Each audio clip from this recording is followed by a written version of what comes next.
Bismillahirrahmanirrahim. Assalamualaikum warahmatullahi wabarakatuh. Alhamdulillah rabbil alamin wassalatu wassalamu ala asyrafil anbiya'i wal mursalin sayyidina wa maulana Muhammadin wa ala alihi wa sahbihi wa man tabi'ahum bi ihsan ila yaumiddin. Rabbi shrah li sadri wa yassir li amri wa hlul 'uqdatam min lisani yafqahu qawli amma ba'du. Nawaitu ta'allum wa ta'lim wa tazakkur wa tazkir wa naf'a wal intifa' wal ifadata wal istifada wal hatha ala tamassuki bi sunnati Rasulillah sallallahu alaihi wasallam. والدلالة على الهدى ابتغاء مرضاته قربه وثوابه سبحانه وتعالى. Alhamdulillah, santriwan dan santriwati kelas 11 IPA maupun 11 agama yang dirahmati Allah Subhanahu wa taala.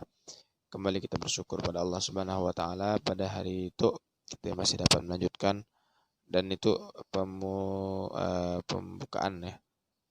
Pelajaran pertama di tahun ajaran baru 2020-2021 mengenai fikih. Mata pelajaran fikih wajib. Kalau di agama dia ada usul fikih sebagai mata pelajaran peminatan agama. Di situ wajib akan kita bahas satu materi untuk kelas 11 MIPA maupun 11 agama. Pertama sekali dalam kompetisi dasar di sini diarahkan kita untuk menganalisis ketentuan tentang jinayat dan hikmahnya. Menganalisis tentang ketentuan jinayat dan hikmahnya. Nah, sebelum kita masuk ke dalam pembahasan jinayat dan juga hikmah-hikmah jinayat, kemudian apa itu jinayat, kemudian apa saja yang dihukumi ataupun dimasukkan dalam kategori jinayat ataupun bukan. Jinayat di sini artinya adalah suatu tindakan kriminal yang dilakukan oleh mukallaf ataupun orang yang sudah akil dan baligh. Tadi di kelas 10 kita membahas mengenai siapa itu mukallaf. Mukallaf ini orang yang beragama Islam, kemudian dia juga mempunyai dua sifat yang lain, yaitu akil dan juga baligh. Akil artinya berakal, tidak gila, yaitu waras. Kemudian dia juga baligh. Baligh ini dapat dicapai dengan tiga perkara. Pertama, dengan mimpi basah ya, di atas umur 9 tahun. Kemudian juga dengan haid kalau wanita di atas umur 9 tahun, dan juga dengan sempurnanya umur 15 tahun hitungan bulan Qamariyah. Nah, jinayah. Jinayah adalah tindakan kriminal atau tindakan kejahatan yang mengganggu ketentraman umum serta tindakan melawan undang-undang. Termasuk dari jinayah itu disebut bugho. Bugho itu nanti akan dibahas, ada babnya sendiri, yaitu ketika dia keluar dari hakim yang sah, ketika dia keluar dari khilafah yang sah, maka dia dihukumi sebagai bugho. Orang bugho ini ada ketentuan sendiri. Secara bahasa kata jinayat juga diartikan bentuk jamak daripada jinayah. Jinayah jamaknya jinayat. Dalam bahasa Malaysia itu disebut jinayah itu kriminal. Coba antum tengok berita di Malaysia. Berita TV 1 atau TV 2 atau TV 3. Di situ ada disebutkan jinayat. Penjinayat gitu kan. Kriminal, pembunuhan biasanya kan diberitakan dengan berita jinayat. Jana yajni jinayatan. Bukan zana. Kalau zana pakai zal itu artinya zina. Kalau pakai jim jinayah. Jana yajni jinayatan artinya kriminal. Terkadang jinayah ini mengenai anggota badan. Terkadang sampai menghilangkan nyawa daripada si korbannya tadi. Kadang menghilangkan hanya tangan, mata, penglihatan, pendengaran, kaki, dan lain sebagainya. Terkadang juga sampai menghilangkan nyawa.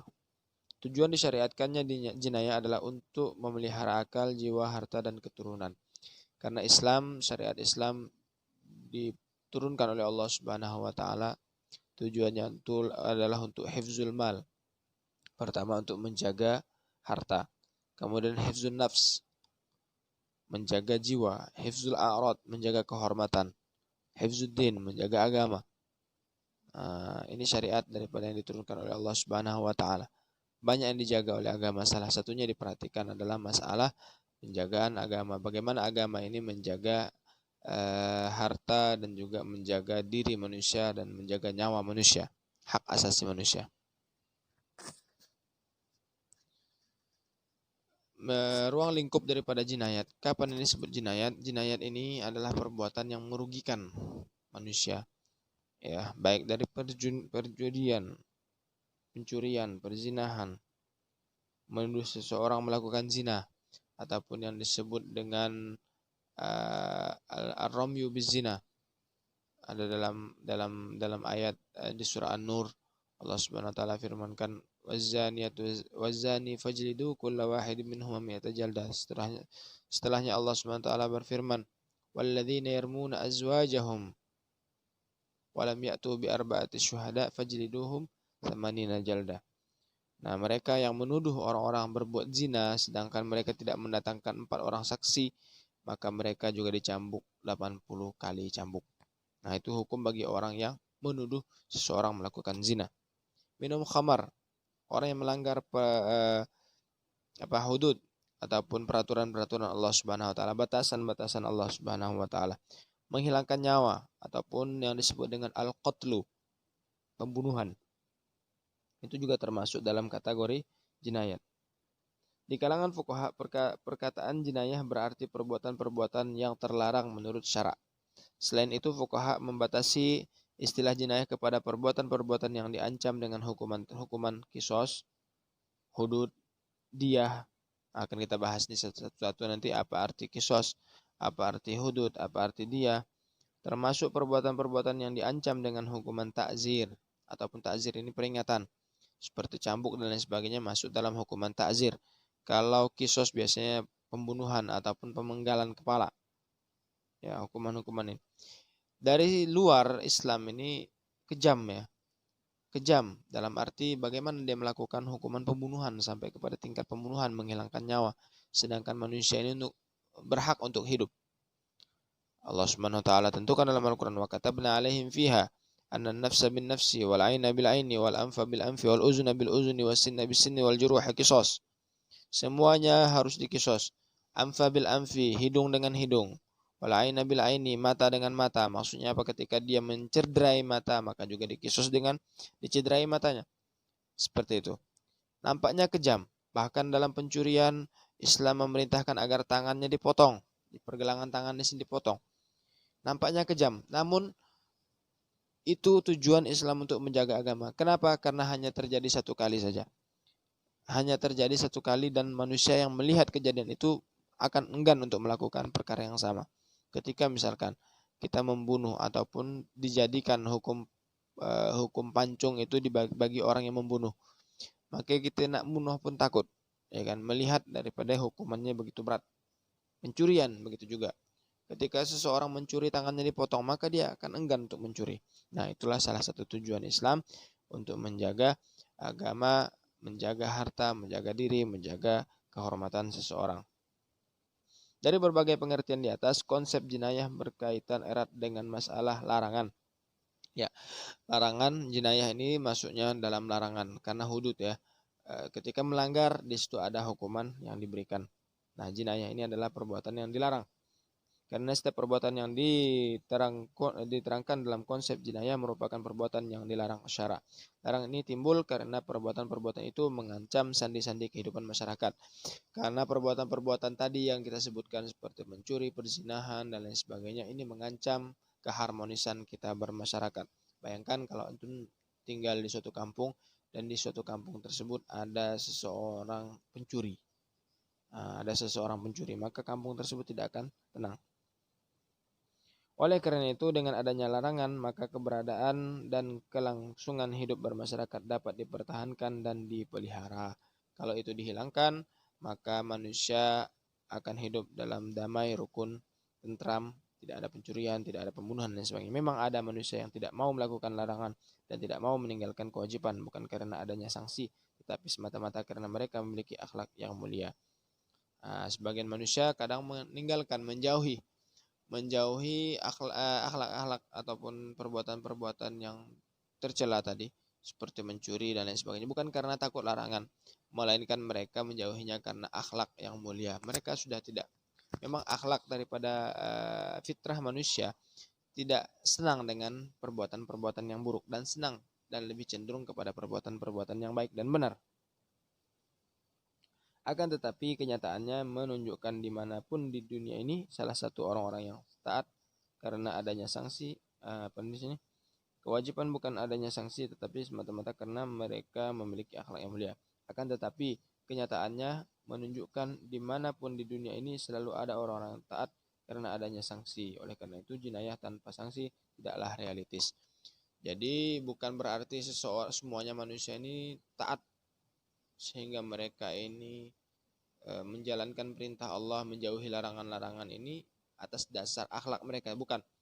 Beberapa orang di kalangan manusia ini, di antara manusia, mereka ini menjalankan perintah Allah dan menjauhi larangan-larangan ini karena takut disanksi. Makanya dalam hukum jinayah ini ada sanksi pelanggaran. Ketika seseorang melanggar sesuatu perbuatan tertentu, melakukan sesuatu pelanggaran yang dilarang oleh Allah Subhanahu wa taala, maka dia itu akan mendapatkan sanksi dan hukuman dari perbuatannya. Ialah materi kita tentang jinayat. Banyak definisi mengenai jinayat. Tugas antum, untuk tugas antum kelas 11 baik IPA maupun agama, Ana minta antum mencarikan apa definisi jinayat dari arti dan juga ta'rif ataupun definisinya, dari segi arti dan juga istilah. Apa arti jinayat dan juga apa istilah jinayat dalam Islam, ya, sehingga antum mempunyai bayangan apa itu jinayah. Setiap orang mengumpulkan satu ta'rif dan tidak boleh nyontek dengan temannya. Cari, gunakan Google, gunakan macam-macam untuk mencari buku-buku, silahkan di buku manapun cari dan tulis di bawahnya ta'rifnya dari siapa, definisinya ini siapa yang buat. Ya, misalkan jinayah artinya kriminal, dari segi bahasa artinya kriminal, dari segi istilah artinya perbuatan yang dilarang oleh agama. Siapa pembuat ta'rifnya? Misalkan pembuat ta'rifnya doktor siapa misalkan, ataupun ulamanya siapa, Syekh Fulan. Tuliskan marja ataupun rujukan daripada ta'rif yang antum buat ataupun definisi yang antum buat. Mungkin sekian materi yang dapat saya sampaikan di sini. Adapun untuk tanya jawab, grup akan dibuka kembali. Grup obrolan di grup kelas antum akan dibuka kembali. Kita akan adakan pertanyaan kurang lebih 10-20 menit. Kalau tidak ada, kita langsung penungguan dalam penugasan tadi. Antum cari di Google ataupun di mana, silakan gunakan media yang ada untuk mencari apa arti jinayat, baik dari arti secara bahasa ataupun secara istilah dalam Islam. Kemudian jangan lupa cantumkan nama antum, kelas antum, tanggal tugasnya, kemudian di bawahnya juga siapa yang membuat dari ta'rif yang antum tulis, siapa pembuat ataupun penyusun daripada ta'rif definisi yang antum tuliskan. Mungkin cukup sekian. Semoga bermanfaat. Subhanakallahumma bihamdika asyhadu an la ilaha illa anta astaghfiruka wa atubu ilaik. Insyaallah di pembahasan yang akan datang kita akan membahas mengenai al-qatlu. Al-qatlu, pembunuhan. Apa hukum dari orang yang membunuh, apa macam-macam pembunuhan dan lain sebagainya, kita akan bahas di pertemuan yang akan datang.